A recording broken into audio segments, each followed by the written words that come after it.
दोस्तों, मैं SS सिकरवार अपने YouTube चैनल मोटिवेटर सिकरवार में आपका हार्दिक स्वागत और अभिनंदन करता हूँ। आज हम आपको बताने वाले हैं असली मानव कौन है।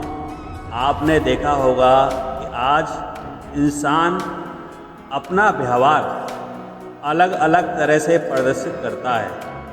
आखिर ऐसा व्यवहार क्यों उसके अंदर आता है, इस बारे में हम आपको बताने वाले हैं। एक बार की बात है, एक ब्राह्मण यात्रा करते करते एक नगर से गुजरे। बड़े बड़े महल एवं अट्टालिकाओं को देखकर ब्राह्मण भिक्षा मांगने के लिए गए, किंतु किसी ने भी उनको 2 मुट्ठी अन्न नहीं दिया। आखिर दोपहर हो गई। ब्राह्मण बहुत दुखी हुए, अपने भाग्य को कोसते हुए जा रहे थे कि कैसा मेरा दुर्भाग्य है, इतने बड़े नगर में मुझे खाने के लिए 2 मुट्ठी अन्न तक न मिला। रोटी बनाकर खाने के लिए तो 2 मुट्ठी आटा तक भी नहीं मिला। इतने में एक सिद्ध संत की निगाह उन पर पड़ी। उन्होंने ब्राह्मण की बड़बड़ाहट को सुना और वे वहाँ पहुँचे और उन संत ने ब्राह्मण से कहा, तुम मनुष्य से भिक्षा मांगो, पशु क्या जाने भिक्षा क्या होती है। ब्राह्मण इस बात को सुनकर के आश्चर्यचकित रह गया और उन्होंने कहा, हे महात्मन, आप क्या कह रहे हैं? बड़ी बड़ी अट्टालिकाओं में रहने वाले मनुष्यों से ही तो मैंने भिक्षा मांगी है। संत ने कहा, नहीं ब्राह्मण, मनुष्य शरीर में दिखने वाले ये लोग भीतर से मनुष्य नहीं हैं। अब ये पिछले जन्म के हिसाब से ही जी रहे हैं। कोई शेर की योनि से आया है, तो कोई कुत्ते की योनि से आया है, कोई हिरण की योनि से आया है, तो कोई गाय भैंस की योनि से आया है। उनकी आकृति मानव शरीर की जरूर है, किंतु अभी तक उनमें मनुष्यत्व निखरा नहीं है। और जब तक मनुष्य के गुण इनके अंदर नहीं निखरेंगे, तब तक दूसरे मनुष्य की पीड़ा का इनको पता नहीं चलेगा। दूसरों में भी मेरा ही दिलबर है, यह ज्ञान नहीं होता।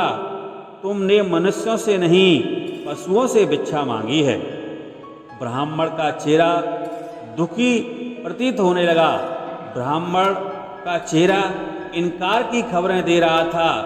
सिद्ध पुरुष तो दूरदृष्टि के धनी होते हैं। उन्होंने कहा, देखो ब्राह्मण, मैं तुमको यह चश्मा देता हूँ। इस चश्मे को पहनकर और कोई भी मनुष्य दिखे उससे भिक्षा मांग, फिर देख क्या होता है। ब्राह्मण जहाँ पहले गया था वहीं पुनः गया। योग सिद्ध कला वाला चश्मा पहनकर गौर से देखा, ओ वाकई कोई कुत्ता है, कोई बिल्ली है, तो कोई बघेरा है। आकृति तो मनुष्य की है, लेकिन संस्कार पशुओं के हैं। मनुष्य होने पर भी मनुष्यत्व के संस्कार नहीं हैं। घूमते घूमते वह ब्राह्मण थोड़ा सा आगे गया तो देखा कि एक मोची जूते सिल रहा है। ब्राह्मण ने उसे गौर से देखा, उसमें मनुष्यत्व का निखार पाया। ब्राह्मण ने उसके पास जाकर कहा, भाई तेरा धंधा तो बहुत हल्का है और मैं हूँ कि ब्राह्मण रीति रिवाज एवं कर्म कांड को बड़ी चुस्ती से पालता हूँ। मुझे बड़ी भूख लगी है, लेकिन तेरे हाथ का नहीं खाऊंगा। फिर भी मैं तुझसे मांगता हूँ, क्योंकि मुझे तुझमें मानवता दिखाई दे रही है। जब मोची की आंखों में टप टप आंसू बरसने लगे, वह बोला, हे प्रभु, आप भूखे हैं। मेरे रब, आप भूखे हैं, इतनी देर आप कहाँ थे? यह कहकर मोची उठा और एक जूते को सिलकर टका आना, 2 आना वगैरह जो भी इकट्ठे किए थे उस चिल्लर रेजगारी को लेकर हलवाई की दुकान पर पहुंचा और बोला, हे हलवाई, मेरे इन भूखे भगवान की सेवा कर लो। ये चिल्लर यहाँ रखता हूँ, जो कुछ भी सब्जी, पराठे, पूरी आदि दे सकते हो वह इन्हें दे दो, मैं अभी जाता हूँ। यह कहकर मोची भागा। घर जाकर अपने हाथ से बनाई हुई एक जोड़ी जूती ले आया एवं चौराहे पर उसे बेचने के लिए खड़ा हो गया। उस राज्य का राजा जूतियों का बड़ा शौकीन था। उस दिन भी उसने कई तरह की जूतियां पहनी, किंतु किसी की बनावट उसे पसंद नहीं आई तो किसी का नाप उसके पैर में नहीं आया। 2-5 बार प्रयत्न करने पर भी राजा को कोई पसंद नहीं आई तो मंत्री से क्रुद्ध होकर बोला, अगर इस बार ढंग की जूती लाया तो जूती वाले को इनाम दूंगा और ठीक नहीं लाया तो मंत्री के बच्चे तेरी मैं खबर ले लूँगा।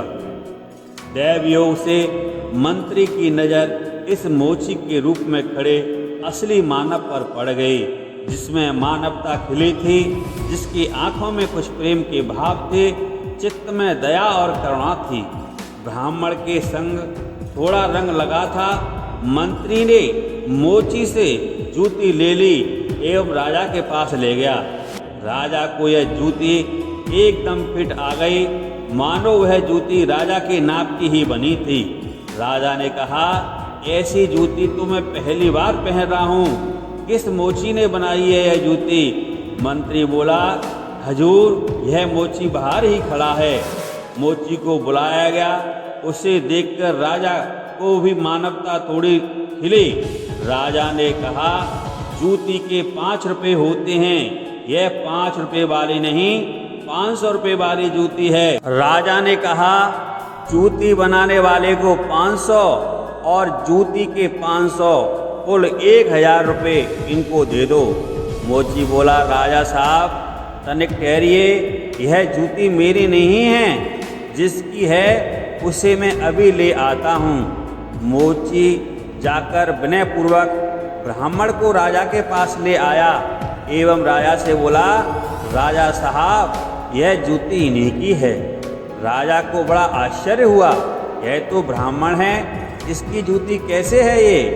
राजा ने ब्राह्मण से पूछा। ब्राह्मण ने कहा, मैं तो ब्राह्मण हूँ, यात्रा करने निकला हूँ। तो राजा ने कहा, मोची जूती तो तुम बेच रहे थे, इस ब्राह्मण ने जूती कब खरीदी और बेची?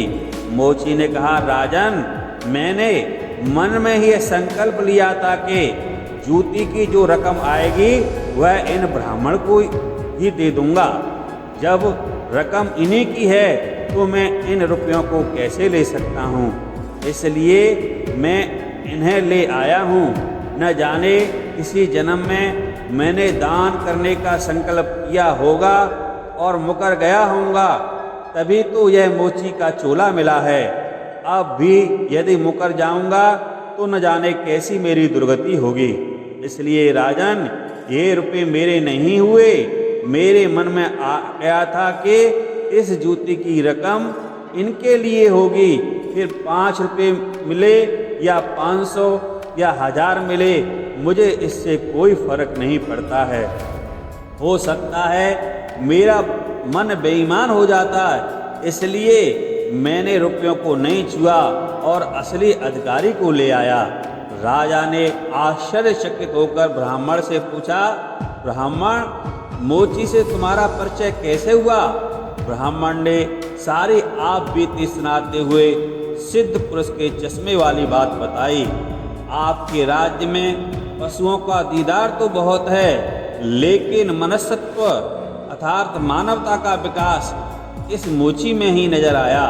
राजा ने कौतूहलवश कहा, लाओ यह चश्मा जरा हम भी देखें। राजा ने चश्मा लगाकर देखा तो दरबारी बगैर में उसे भी कोई सियार, कोई हिरण, कोई बंदर दिखाई दिया, कोई रीछ दिखाई दिया। राजा दंग रह गया कि यह तो पशुओं का दरबार बड़ा है। उसे हुआ क्या, ये सब तो पशु हैं, मैं कौन हूँ? उसने आईना मंगवाया एवं उसमें अपना चेहरा देखा तो शेर उसको आश्चर्य की सीमा न रही। ये सारे जंगल के प्राणी और मैं जंगल का राजा शेर, यहाँ भी मैं इनका राजा बना बैठा हूँ। राजा ने कहा, ब्राह्मण देव, योगी महाराज का यह चश्मा तो बड़ा गजब का है। ये योगी महाराज कहाँ होंगे? ब्राह्मण, वे तो कहीं न कहीं चले गए होंगे। ऐसे महापुरुष कभी कभी ही और बड़ी कठिनाई से मिलते हैं। श्रद्धावान ही ऐसे महापुरुषों से लाभ पाते हैं। बाकी तो मनुष्य के चोले में पशु के समान हैं। वे महापुरुष के निकट रहकर भी अपनी पसता को नहीं छोड़ पाते हैं। ब्राह्मण ने कहा, राजन, अब तो बिना चश्मे के भी मनस्तत्व का परखा जा सकता है। व्यक्ति के व्यवहार को देखकर ही पता चल सकता है कि वह किस योनि से आया है। एक मेहनत करे और दूसरा उस पर हक जताए तो समझ लो वह सर्प योनि से आया है। क्योंकि बिल खोदने की मेहनत तो चूहा करता है, लेकिन सर्प उसे मारकर बिल पर अपना अधिकार जमा बैठता है। अब इस चश्मे के बिना भी विवेक का चश्मा काम कर सकता है और दूसरों को देखे उसकी अपेक्षा स्वयं को ही देखकर हम सर्प योनि से आए हैं, इस शेर योनि से आए हैं। या सचमुच में हम मनुष्यता खिली है। यदि पछता वाकई है तो वह भी मनुष्यता में बदल सकती है। तुलसीदास जी ने कहा है, बिगड़ी जन्म अनेक की, सुधरे अब और आज, तुलसी होए राम को, राम भज तज समाज। कुसंगारों को छोड़ दें, वह अपने कुशल संस्कार को आप निकालेंगे ही तो निकल जाएंगे। अपने भीतर छुपे हुए पशुत्व को आप निकालेंगे तो निकल जाएंगे। यह भी संभव होगा जब आप अपने समय की कीमत को समझेंगे। मानवता आए तो एक एक पल को सार्थक किए बिना आप चुप नहीं बैठेंगे। पशु अपना समय ऐसे ही गंवाता है। पशुत्व के संस्कार पड़े रहेंगे तो आपका समय बिगड़ेगा। अतः पशुत्व के संस्कारों को आप निकालिए और मानवता के संस्कारों को उभारिए। फिर सिद्ध पुरुष का चश्मा नहीं वरन अपने विवेक का चश्मा ही कार्य करेगा और इस विवेक के चश्मे की पाने की युक्ति मिलती है सत्संग से। मानवता से जो पूर्ण हो वही मनुष्य कहलाता है। बिना मानवता के मानव भी पशु के समान हैं। इसलिए मित्रों, आपने देखा होगा हम या हमारे आसपास के लोग जिस प्रकार का व्यवहार करते हैं, उसी योनि से हम जो आए होते हैं, उसी प्रकार का व्यवहार हमारे अंदर दिखाई देता है। इस प्रकार से अपने विवेक और बुद्धि से यह हम सब पहचान सकते हैं। दोस्तों, आपको हमारा यह वीडियो कैसा लगा, कमेंट्स बॉक्स में अपनी राय अवश्य दें। चैनल को सब्सक्राइब करना ना भूलें। जय हिंद दोस्तों।